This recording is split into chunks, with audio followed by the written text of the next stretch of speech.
বিভিন্ন সূত্র থেকে খবর পাচ্ছি, বিভিন্ন জেলা থেকে অনেকে ফোন করছেন যারা একটি নির্দিষ্ট ধর্ম সম্প্রদায়কে মেনে চলেন, যে পুলিশ থেকে তাদের গিয়ে হুমকি দেওয়া হচ্ছে যে মসজিদে মাইক বাজানো চলবে না। পুলিশের এই ভূমিকাটা আইনসম্মত নয়।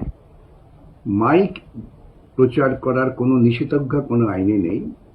যেটা নিষেধাজ্ঞা আছে তা হচ্ছে পলিউশন কন্ট্রোল বোর্ড তারা নির্ধারণ করে দিয়েছেন যে শব্দের মাত্রাটা কত হবে। বিভিন্ন এলাকায় সেই মাত্রার বিভিন্নতা আছে।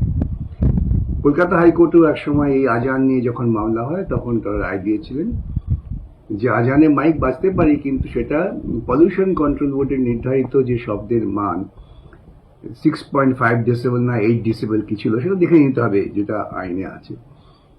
সেই সীমার মধ্যেই আওয়াজকে রাখতে হবে যাতে অন্য কোনো মানুষের শব্দ দূষণ না হয়।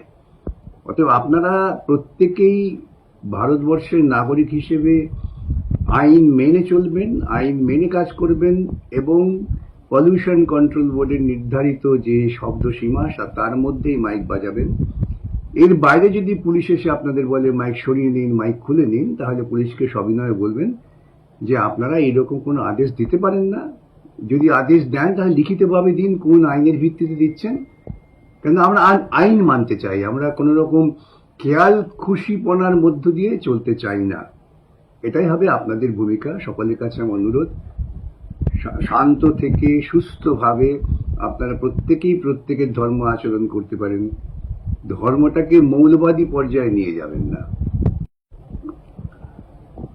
আজকে আমার কাছে বিধানসভার সদস্য নওশাদ এসেছেন এই বিষয় নিয়ে পরামর্শ করার জন্য।